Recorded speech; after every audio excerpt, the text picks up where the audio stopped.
quanto vale essa expressão numérica aqui? Eu tenho 0,2 dividido para 1/5 vezes 10, né? Então, pause o vídeo e deixe aí nos comentários. Então, em primeiro lugar, eu estou diante de uma divisão e uma multiplicação. Então, em primeiro lugar, ó, toda vez que tiver diante disso, eu resolvo quem vai aparecer primeiro sempre da esquerda para a direita, porque ela tem o mesmo peso, tá bom? Então, aqui, ó, primeiro vem a divisão e em segundo vem a multiplicação. Só que eu tenho um 0,2, vê? Eu tenho um 0,2. Isso aqui colocando em forma de fração, vai ficar o quê? Vai ficar 2 sobre 10. Porque quando eu corto aqui, ó, vai vir uma vírgula para o lado esquerdo. Então, vai ficar 0,2, beleza? Então, em forma de fração, isso aqui corresponde a 2 décimos, beleza? Dividido aí, ó, para 1/5, que multiplica 10.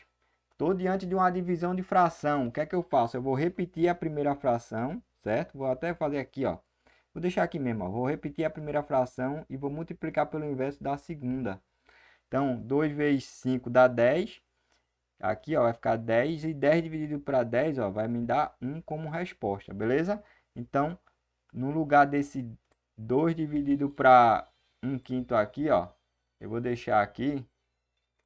Vai dar o quê? Vai dar 1, certo? E 1 vezes 10 é o próprio 10, beleza? Então tá aqui, ó, o gabarito correto para essa expressão numérica, beleza? Um grande abraço, não se esqueça de se inscrever aí no canal, beleza?